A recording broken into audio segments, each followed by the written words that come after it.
Good morning, and welcome to what is going to be the second Sunday of Easter. I'm coming to you from a home that's in disarray, as you can probably tell behind. We're in the process of painting and rearranging, which is not unlike what's happening in the gospel lesson for today, because they're kind of discombobulated and confused, and they're gathered, and they're talking, and they're trying to figure out what to do next. Because our text today comes from the Gospel of John, the 20th chapter, beginning at the 19th verse.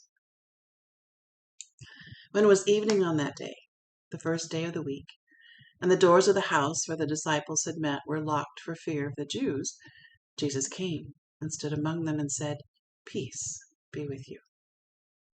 After he said this, he showed them his hands and his side, and then the disciples rejoiced when they saw the Lord. Jesus said to them again, "Peace be with you. As the Father has sent me, so I send you." When he had said this, he breathed on them and said to them, "Receive the Holy Spirit. If you forgive the sins of any, they are forgiven, and if you retain the sins of any, they are retained." But Thomas, who was called the twin, one of the 12, was not with them when Jesus came. So the other disciples told him, "We have seen the Lord." But he said to them, "Unless I see the mark of the nails in his hands and put my finger in the mark of the nails and my hand in his side, I will not believe." A week later, his disciples were again in the house, and Thomas was with them.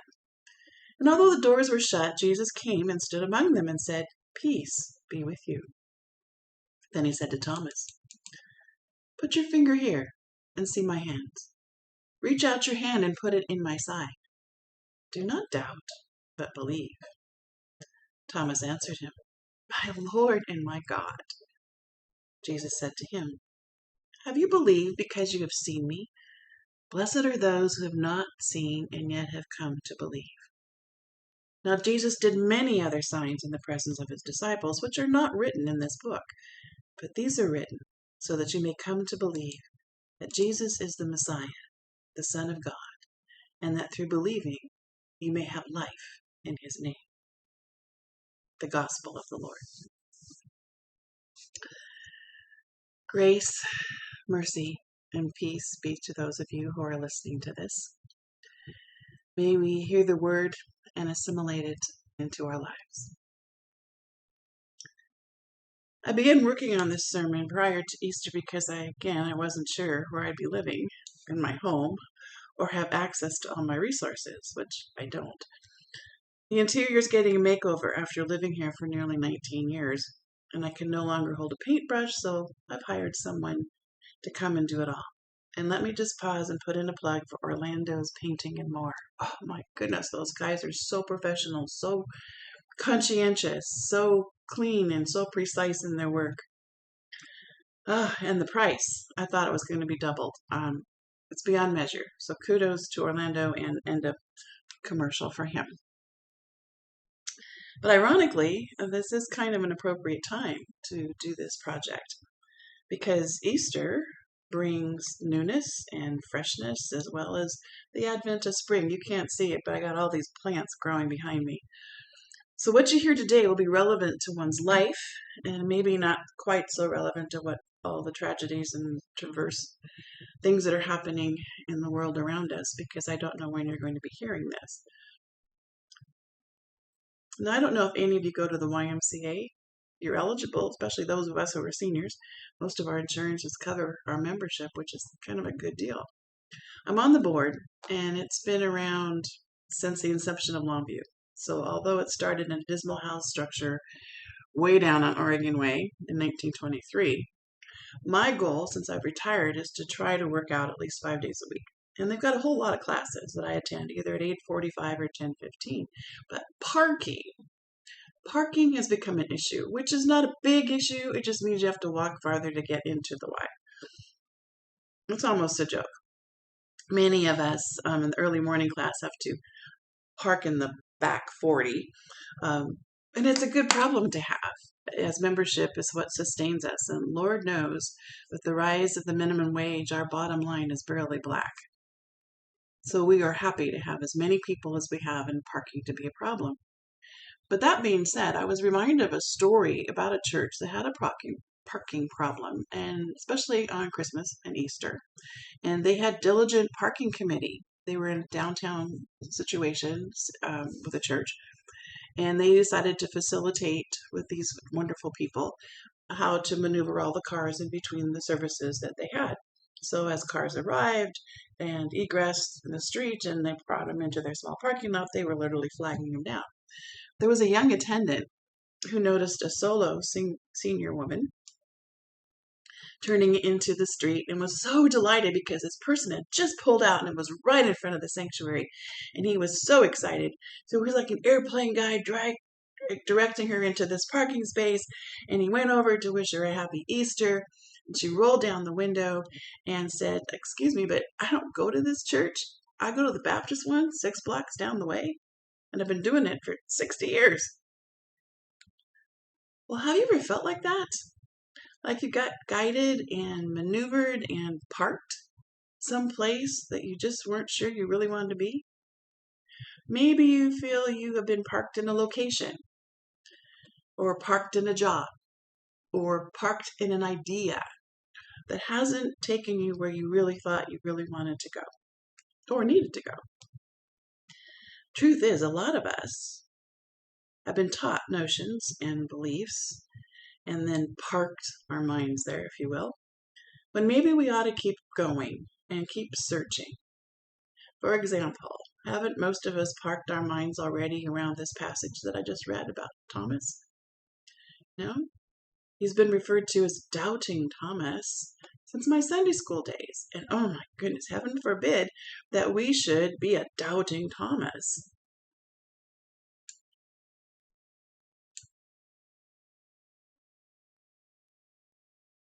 It's an idea that's been around not only from Sunday school, but I've even heard it preached from the pulpit. But you know, the older I've become and the more I have learned by study and by experience, the more I dislike being maneuvered into that parking space. And more I really want to revise my opinion of Thomas. In fact, there are 3 things that I want to point out about this very old and familiar story. And hopefully, we can unpark, if you will, our beliefs about him and his legacy and move closer to the truth, a clearer truth. The first thing I hope we will see from this Thomas's story is that doubt is not a bad thing. There was a Baptist pastor who made note that he admitted that there's a place in a Christian life for honest doubt, for doubt is always the prelude to faith. Those are good words to hearken to.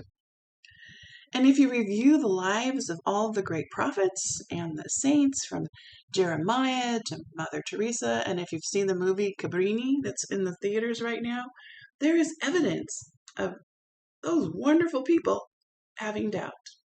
It's not at all uncommon. It's there in all the greatest and the most faithful of lives. And I've actually come to wonder if maybe you can't really possess a fullness of a great and vigorous faith until you do have some doubt. When you've struggled with it, examined it, and you've worked with it. It's been said that even Jesus himself was a doubter, from a certain perspective. At least he knew how to employ its creativity for the laugh of faith. He doubted that anger and violence were the ways to resolve issues. So he said, "Forgive one another."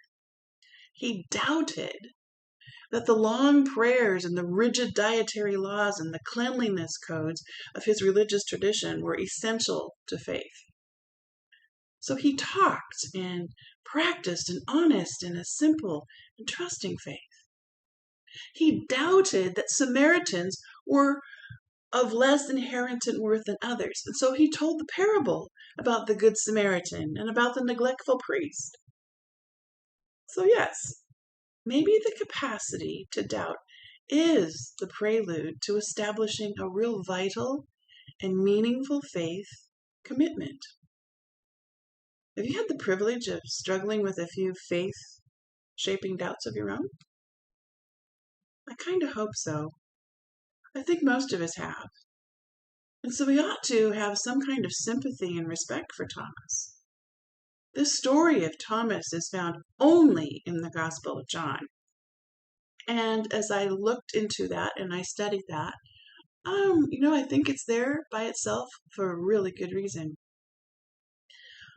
When the writer of John wrote this, it was 70 years after the life, death, and resurrection of Jesus. 70 years. And in this particular time period, it was a time of persecution from the Romans that had not stopped. And it was persecution for the Jews as well as for the Gentiles and anyone who called themselves Christian. So one can only imagine doubting the wisdom of accepting this new faith in a man they can't see. The risks were great. And many of them probably were tempted to go into hiding for their own self-protection, much like those guys way back when, locked in a room by themselves, not knowing what to do after Jesus' death. So knowing the history of this story becomes more meaningful, because to tell the story of the very first group of Jesus' followers who, after the crucifixion, were also doubtful about their futures, and they attempted to go into hiding. They were all huddled in an upper room, locked away behind securely closed doors, except for Thomas. And when he returned to the room a week later, he refused to believe what they had to say and their assertions about the risen Christ. They actually had been there. Well, why was he doubtful? This is critical to the story and leads us to my second point. Thomas is doubtful and says he will not believe until he can see and he can touch for himself. Thomas wants proof in the form of empirical verification. Well, what's wrong with that? Wouldn't you want proof? In our scientific age, we have all been trained to verify through sensory experience as well as empirical evidence. Well, Thomas actually stands as a pivotal figure in the Christian story, precisely because while all the disciples before him did get to see and touch and hear Jesus directly, the millions of us who come after Thomas don't have that opportunity. So you see, a new phase, there's a new stage of church life and faith that begins with this story of Thomas, who in the beginning didn't see and didn't hear and didn't touch. Thomas stands as a transition point for all of those people, the millions and billions of folks who've come after and who profess the Christian faith. And notice Jesus' response to Thomas's demand for proof. He doesn't rebuke him. Indeed, Jesus gives him what he needs for his faith. He lets him see and touch. But then Jesus goes on to say, for the benefit of all of us who follow Thomas and hear this story, blessed are those who have not seen and yet have come to believe. What good words for the people John was writing to.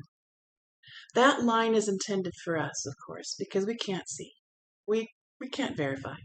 We cannot amass proof, and we are yet invited to believe in the blessings of our faith in Jesus. Perhaps we need to ask ourselves, what do we need to believe? How is it possible for us to believe if we don't get what the disciples and ultimately even Thomas got? You might ask yourself, what's the basis of my faith? Have I had some experience, some insight, read something, heard something, seen something? What? How can you believe, especially when maybe like Thomas, you've already been disappointed or disillusioned, and the last thing you want to do is foolishly believe in another impossibility? Is it just like grasping at straws? There was a story that Father Henri Nouwen, theologian I had to study way back in seminary, But he shared an experience that helped him with that very question about reaching out and grasping for nothingness. Nguyen was a fan of the Flying Rodles, who were a German trapeze group. He was a Catholic priest, and he said he greatly admired these acrobats because, well, one, they befriended him, and they even let him practice on the trapeze. Not my thing. And once Nguyen recalls, he asked the leader of the troop about flying through the air. And he said, as a flyer, I must have complete trust in the catcher. The public might think that I am the great star of the trapeze, but the real star is Joe, my catcher. He has to be there for me with split-second precision and grab me out of the air. I have simply to stretch out my arms and hands and wait for him to catch me. The worst thing a flyer can do is to try to catch the catcher. A flyer must fly, and a catcher must catch, and the flyer must trust with outstretched arms that the catcher will be there for him. Don't we live like the flyer on the trapeze? We're spinning and swirling through life, unable to see where we're headed. We can't see or touch and prove the existence of a catcher who won't let us fall. But nevertheless, we must learn to reach out our hands and to believe that we will be safely caught and held. Blessed are those who cannot see and yet have come to believe. Because sometimes reaching out in faith, unseeingly but trustingly, is really the only way open to us. True, we may not have the empirical proof that Thomas demanded, but we don't need to have that kind of proof for any of the things that are most important to us, do we? Can we conclusively prove love or friendship or hope? We can't. But we do know they exist. We feel them. And day by day and moment by moment, we need to hold out our hands and just trust that we're going to receive those things. And that leads me to my third point and final point for the story of Thomas. It's about the imperative of staying near to our friends in faith. Thomas had lost his trust, you see. He couldn't reach out in faithful confidence to anyone. Did you notice that Thomas missed seeing Jesus in the first place? Because he had left the room where all the disciples had gathered. He had left the others. But he was granted all he needed to believe when he came back and he stood with his fellow disciples. And I'm coming to think that the most important part of what this gospel story is teaching us is that we will find assurance for what we need to believe in the fellowship that we have with each other. And if we're to brand Thomas as having been faithless, then his faithlessness did not lie in doubting Jesus' resurrection. His faithlessness also lay in his unwillingness to stay with his friends and trust and believe with them and in them. And that's always a problem. There was a story heard a long time ago about a 97-year-old woman lived back east. And as a child, she went to some kind of special camp, and they started climbing up Mount Washington in New Hampshire. But they got socked in, all these kids. They couldn't see in front of them, couldn't see behind them, and they had to come down the mountain, and they were like, oh, what are we going to do? So they decided to each one hold on to the other person's hand, and they would not, under any circumstances, let go of each other. Remembering that event and sharing it with some folks, she said, sometimes all I could see was the hand ahead of me and the one behind me. And sometimes my arms ached so badly I thought I would cry out loud. But that is how we made it at last. We found our way home by holding on to one another. What a metaphor for the significance of maintaining a durable and trusting relationship with others and faithful people. Of course, we'll still undergo challenges like those girls on the mountainside, and sometimes, yes, we will get lost. But sometimes we'll be strained to stay together, too. We'll be strained by our differences, though we share a common faith. Sometimes we'll be unwilling or unable to trust what the others are telling us or to credit their insights into the way ahead, but we will hang together. We can cover some pretty rough terrain safely and securely if we do it together. I've been attending Longview Presbyterian lately, and I personally felt their presence in my walk with my mother's dementia as well as her death. And I've witnessed them donating a huge chunk of land to the city of Longview for sustainable low-income housing. I've seen them go to the prisons to worship as well as to share whatever clothing or items they can. I've seen them open their hearts and their wallets to newly released prisoners and to help the homeless to participate in Family Promise and Fish.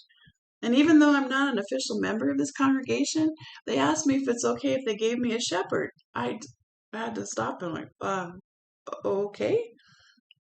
It's a person who's probably a deacon, and their job is to basically just kind of check in with their little flock. About once a month, just check in, see how you're doing. So I have a shepherd now. And what's the payoff of being in part of a community? It's the being in one another's company, doing the work of faith together. That's where we all encounter healing and loving and the breathing spirit of Christ. That's the last thing he did. He breathed into them that spirit that we can continue to share and be with one another. And Thomas learned that when he came back to the upper room and he encountered the risen Christ with others, that's what he learned. Community was essential. So Thomas, the proof seeker, doesn't deserve to be parked in the dismal and unredeemable category of doubter. Do you know what Thomas did next? John doesn't really tell us that, but history does. He gets up out of the locked room where he and the others had found the proof they needed, and he went out and he served in that spirit, tradition tells us, even until his death, fearlessly and with utter conviction. What could get in the way of God's love for you? Closed doors? Doubts? Demands? No, of course not. Illness, hardships, failings, mistakes? No, they won't separate you from the love of God. The challenge then is for us to just trust in and to live in the light of that even though we cannot always see or always feel, but maybe in the remembrance of a blustering Thomas, or even that flyer waiting to be caught, we all just ought to widen our standards of proof to encompass the truth of all the wondrous ways God's love already has and is and will continue to come to us, until each one of us can say with joyful, utter conviction, all I have seen teaches me to trust God for all that I have not yet seen.